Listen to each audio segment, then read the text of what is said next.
Assalamualaikum warahmatullahi wabarakatuh. Selamat Waalaikumsalam. siang, Waalaikumsalam warahmatullahi wabarakatuh. selamat siang, salam sejahtera untuk semua. Pada kita, ya, kita berkuliah atau lokasi dan pola keuangan pada kesempatan ini.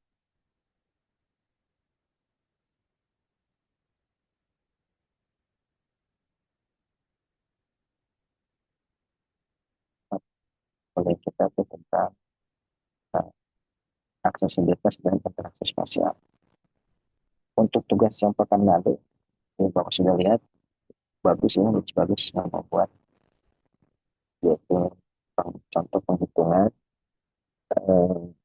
LQ, kemudian SIPSET, dan input-output dari PDRB ya.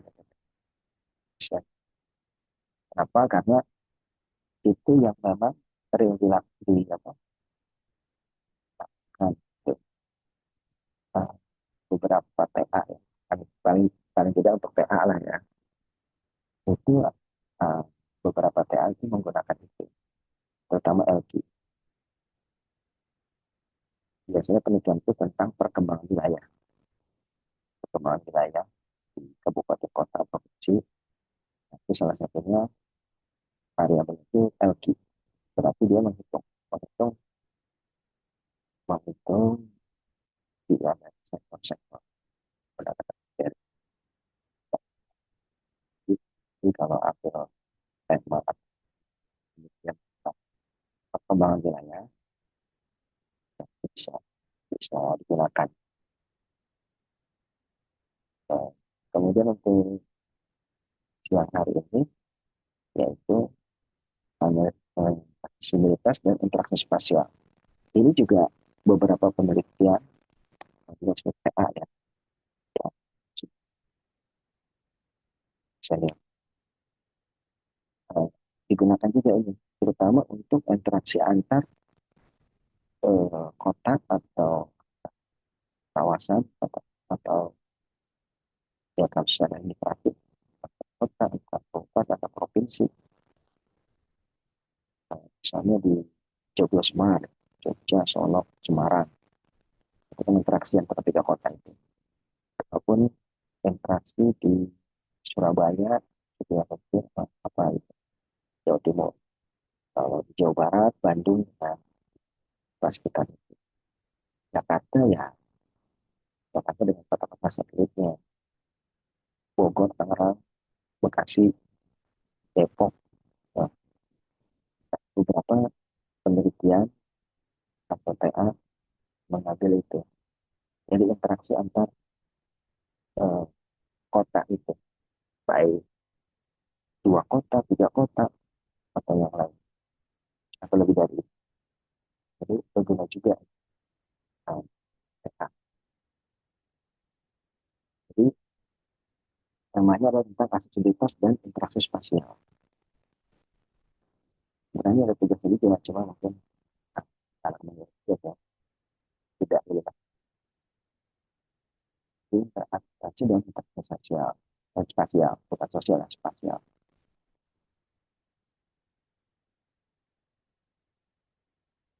Nah, jadi ada dua, aksesibilitas, kemudian interaksi spasial. Jadi kita bahas aksesibilitas dahulu, baru interaksi spasial. Aksesibilitas ini hubungannya dengan transportasi. Kalau spasial berarti kan peruangan, interaksi antar ruang.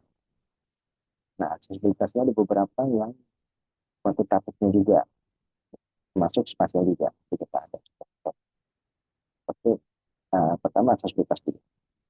Aksesibilitas itu dia tidak cuma mengenai jarak ya, tapi juga waktu, biaya juga, kualitas juga. Jadi kalau dibilang aksesibilitas berarti itu eh, jarak termasuk juga waktu. Jadi aksesibel secara jarak, semakin cepat atau semakin waktu. Biasanya kita lebih banyak di jarak. Eh, Gimana tempatnya?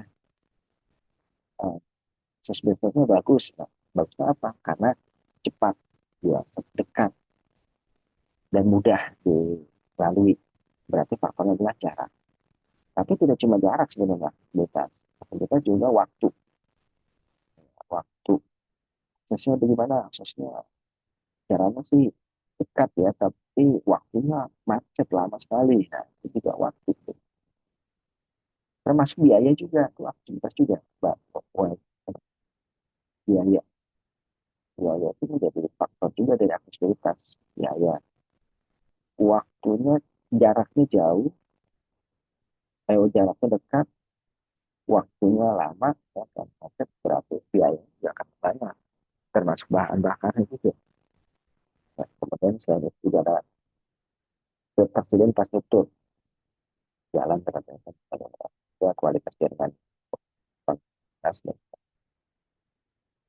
Nah, indikator untuk mengukur aksesibilitas itu ada tiga kurang lebih ya. Nah, masih banyak juga sih selain indeks gravitasi, matriks waktu tempuh, dan connectivity index. Yang paling banyak digunakan ini gravitasi, indeks gravitasi. Ini bahkan pakai GIS ini ada langsung ya mengukur gravitasi. Kita sudah dengan petanya. Kalau travel time ini mungkin harus ada diolah dulu baru dimasukkan ke petanya. Connectivity. Biasanya kalau connectivity ini pakai software yang uh, lebih ke arah arsitektur konektivitas.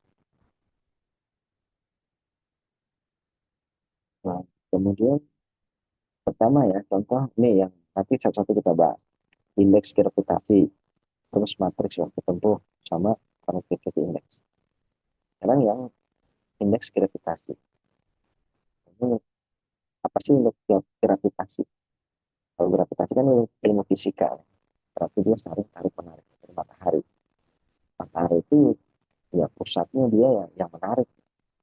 Jadi benda yang dilempar ke atas pasti turun ke bawah.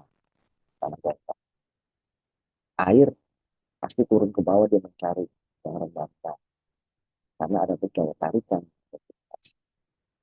Bumi nggak akan lepas dari orbitnya karena ditarik oleh matahari.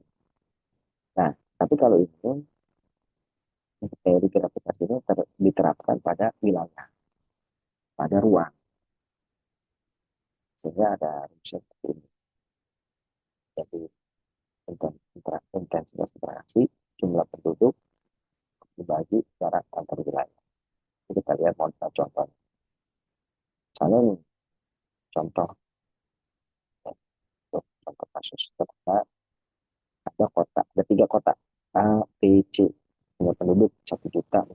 Kemudian ada kota yang ukuran eh, makro,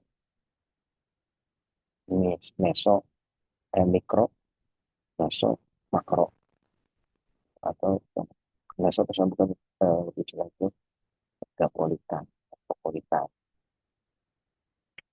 Ini disebutkan berdasarkan jumlah penduduk.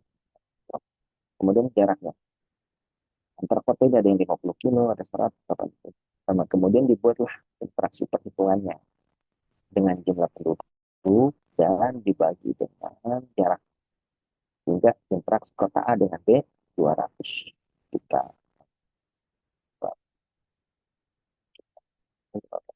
Itu paling ini yang A sama B. Berarti yang A sama B ini paling interaksi paling terbesar. Karena apa? Jumlah penduduknya besar, keduanya besar. Dan jaraknya paling dekat. Jadi interaksi mereka itu yang paling nah, lengket lah, paling dekat, paling lekat. Jadi kan namanya gravitasi yang saling tarik menarik. Nah, nanti tinggal mana yang memberikan keuntungan tuh A memberikan keuntungan B atau B memberikan keuntungan ke A. Jadi lihat sama seperti negara juga bisa ekspor ekspor kalau negeri lokal ya eh, dia mensuplai atau disuplai bisa barang bisa bisa manpower orang, bisa juga jasa, bisa juga uang, atau investasi dan sebagainya. Yang besar, sedang, kecil, ini udah kecilnya. Karena juga jaraknya jauh, penduduknya sedikit. Yang berikutnya matriks waktu tempuh. Matriks waktu tempuh. Ini kita bicara masih dalam aksesibilitas. Jadi aksesibilitas kan diantaranya dihitung dari hujan. Gravitasi, kedua time matrix. Jadi dihitung waktu antar wilayah. Contohnya ada 4 kota A, B, C, D, C, D, A, B, C, D 3, terus ya, waktu tempuhnya perjalanan mereka. Ya, kalau A dengan A ya 0, A dengan B 45 menit, A dengan B sudah bisa juga berjam. Lokasinya terlalu jauh, ya misalnya lah Jakarta, Bogor, Tangerang, Bekasi, berapa jam, jam, kalau bisa pakai jam, bisa pakai menit ya karena di bawah jam, pakai menit. Kemudian, nah ternyata setelah dilakukan penghitungan, ini dari sini sebenarnya udah kelihatan yang paling lama ya ini A ke D, D atau ke A yang sama aja. Resiprokal saling ber, bertolak apa berbalik. Jadi 120 yang paling jauh, bukan yang jauh, yang paling lama. Berarti 2 jam, 120 menit, 2 jam tuh dari A ke D atau D ke A. Kalau Jakarta, Bogor, kalau naik kereta sih 1 jaman lah. Mau naik mobil, lewat tol, ya mungkin bisa 2 jam. Bisa 2 jam, paling cepat dan lancar. Paling jauh, ternyata 120. Paling dekat, 45 menit.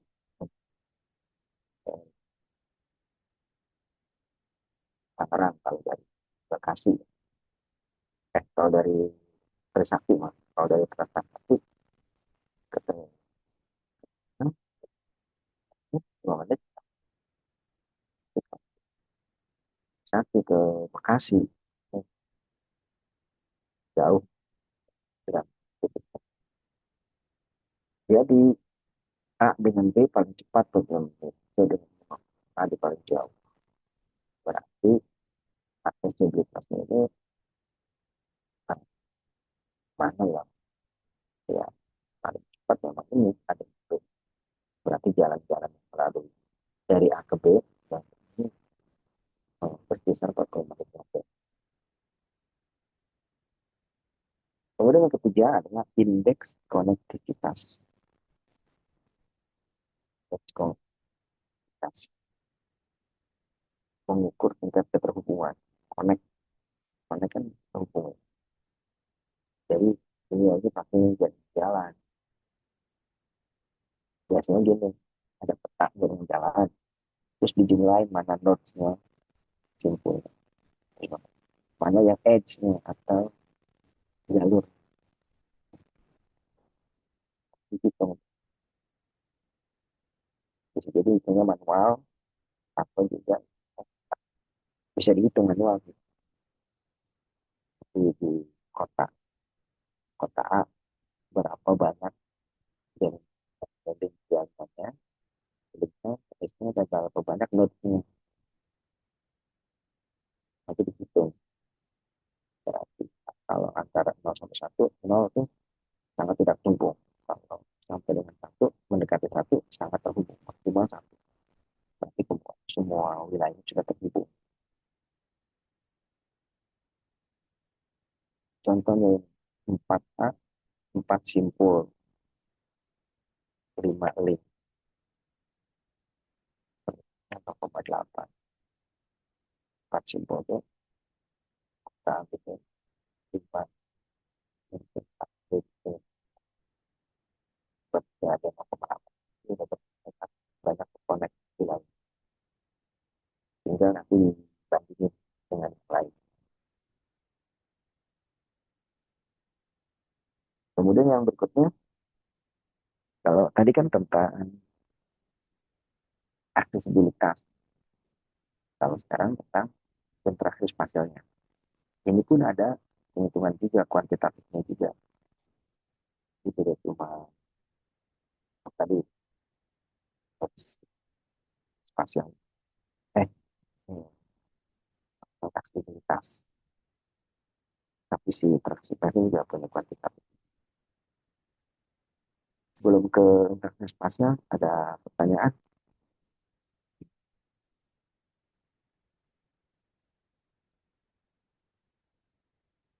Belum, Pak. Dari saya belum ada pertanyaan.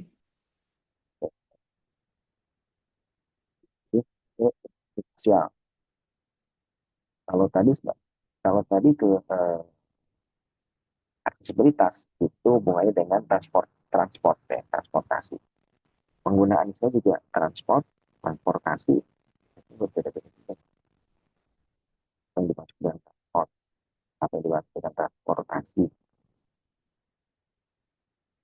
Kalau TWK transportasi, transportasi merujuk kepada jalan moda transportasinya.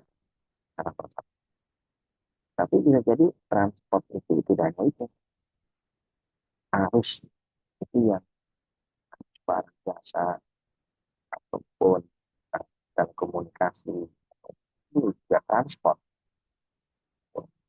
Tapi kalau kita ya mah transport itu transportasi itu yang dimaksud itu adalah transportasi yang berupa jalan, jalan maupun rel kereta, KRT, MRT, bukan yang lain, bukan barang. Itu ada lagi logistik, itu lagi bukan transportasi. Istilahnya meskipun dia agak dekat logistik. Interaksi spasial ini hubungan timbal balik, baik melalui orang, barang, informasi, modal. Semakin tinggi aktivitas, semakin kita masih ada mengakses itu. Kalau akses batasnya tinggi, ini tadi ya, dari jarak, dari uang, dari waktu, itu tinggi. Maka spasial juga tinggi juga, dengan antar IT lokal ya, tersebut ataupun antar wilayah. Nah, bentuk spasial ini dapat dilihat dari mobilitas penduduk, komuter, migrasi, perjalanan wisata. Kalau penduduknya hanya naik saja, nggak kemana-mana, itu berarti tingkat mobilitasnya penduduknya rendah. Bisa jadi karena faktor eh, fisik, ya, fisik alamnya, karena pegunungan, jalan susah, sungai-sungai yang banyak, dan tidak banyak. Ya, penduduk tidak banyak melakukan mobilitas. Paling ya, itu pribadi aja, makan, jualan, dan sebagainya, sekolah, pedagang biasa barangkali mungkin nggak ada. Nah, berarti harus barang dan jasa, ya, itu logistik ya. Itu logistik. Nah, memang kalau logistik banyak barang, nah, barang dan jasa. Kalau orang itu bukan logistik, orang ya, transportasi. Aliran informasi teknologi, komunikasi digital, dan juga ada hubungan ekonomi dan pusat pertumbuhan, growth, dan dana rakyat terlengkap dan satu daerah pinggiran, daerah lapangan. Ya, so, nah, di dalam interaksi spasial itu juga ada teorinya, ada kuantitatifnya. Yang karena ini teori gravitasi juga sama ya. Nah, stabilitas. Itu dia lebih Kemudian juga teori sentral kristal ini sudah kita bahas juga di pertemuan 2 pekan yang lalu, di mana itu ada segi 5 yang menggambarkan itu semua. Kemudian ada kutub pertumbuhan, opsi yang kuat mana atau tidak. Jadi juga merupakan sama dari penelitian juga, terutama yang antara lain. Karena ada tiga paket. Untuk yang teori gravitasi, nah ini mirip dengan yang tadi, uh, aksesibilitas. Nah, untuk secara penduduk atau ekonomi, kemudian juga tidak. Ini sama sekarang. Ini yang mirip. Nah, yang berikutnya central class theory. Oh, Mustalah. Jadi dia konsepnya itu ya ada gambar lah di tengah itu ada pusat kota atau pelayanan, kemudian terlihat di dalam sekitar yang berbentuk heksagonal. Di sini kurang lebih. Nah, ini sebuah kawasan ya dengan hierarki atau pegang tingkat 1, tingkat 2, kemudian ya, itu berarti bisa bisa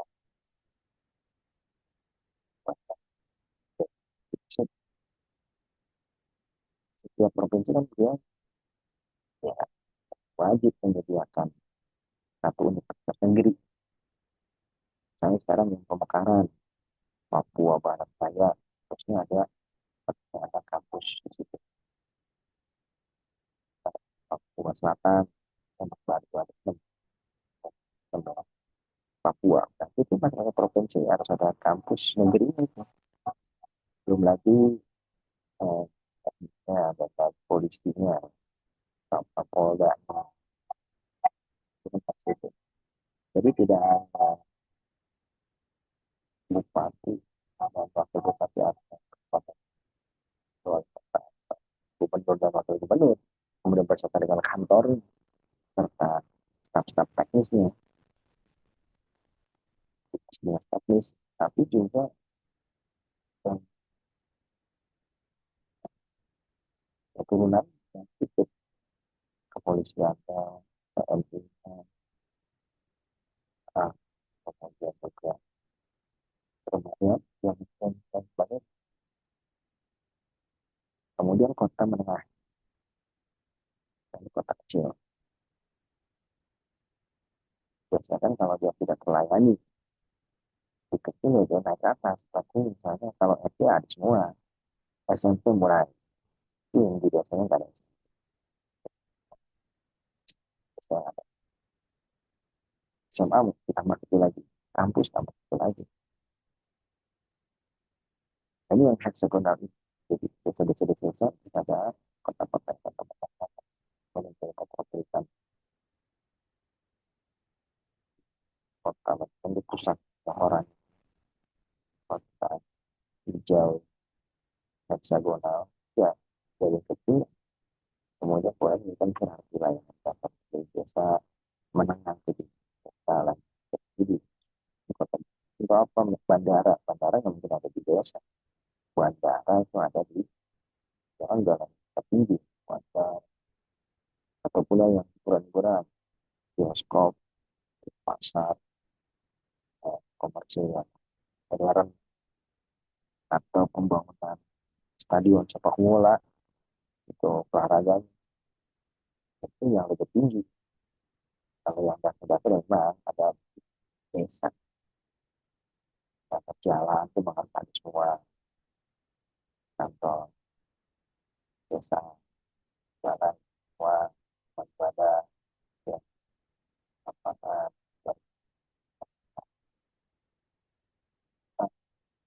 kota besar pusat dikelilingin dengan desa gitu, dan disebut dengan honeycomb, pola sarang.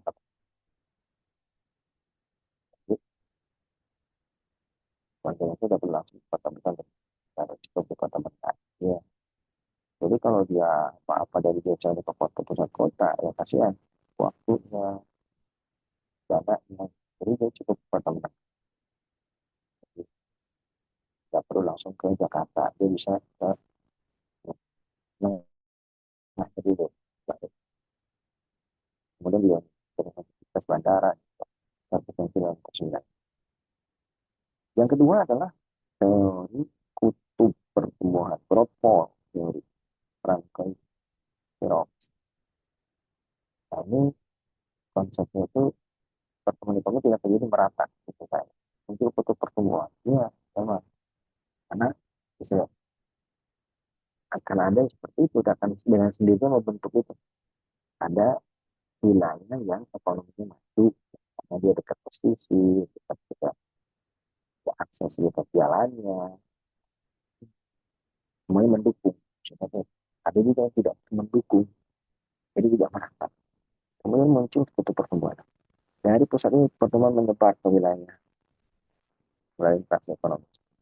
Semakin dari yang makin jauh dari pusat, interaksi pertemuan semakin lemah. Nah, ini contoh jadi kutub pertemuan yang semakin X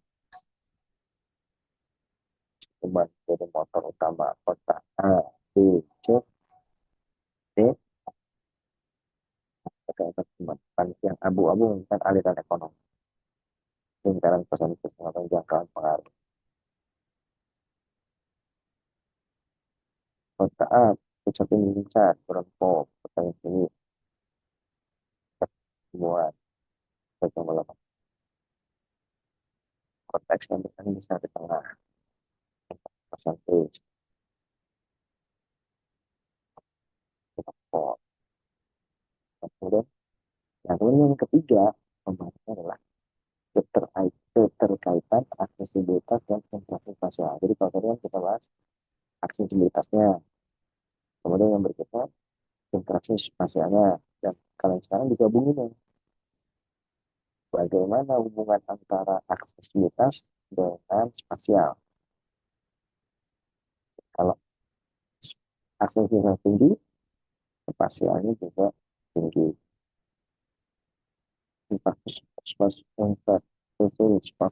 Transportasi, perkotaan. Jadi ini aktivitas dari jarak, waktu, biaya, sedangkan interaksi sosial, mobilitas, arus, termasuk hubungan ekonomi. Jarak di sini tidak ada. Waktu tempuh nggak ada. Biaya perjalanan, infrastruktur, nggak ada. Konektivitas, ada. Ada sama interaksi spasial. Contoh kasus di Indonesia untuk hubungannya antara akses kita dan ruang. Contohnya adalah TOW. Ya, itu kan sebenarnya konsep wilayah. Tapi di dalamnya ada transportasi. Ini punya transportnya jalan, wilayah jalan.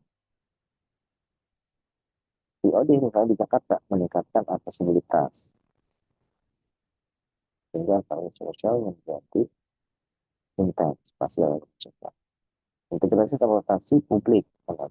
Meningkatkan interaksi spasial antar kawasan. Contohnya lagi adalah tol Trans Jawa.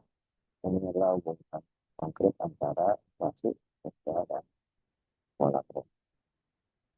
Tol Jawa ini meningkatkan fasilitas, mempercepat arus barang kita, mempercepat dan cepat.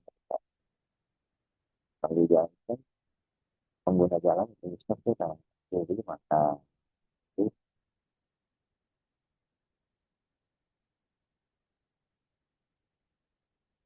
kemudian juga contoh di pelabuhan Patimban.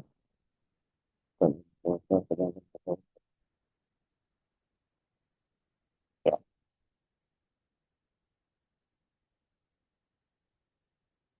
demikian.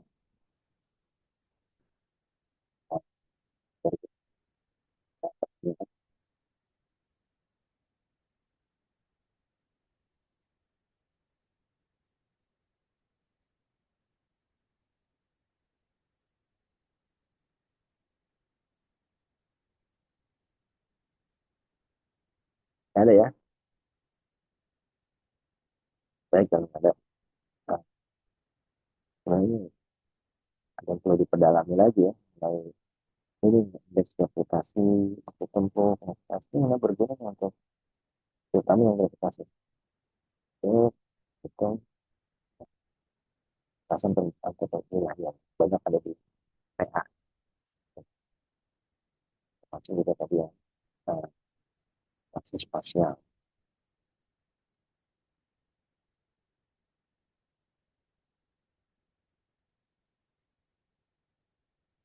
Baik, itu aja. Tim, terima kasih. Mau kita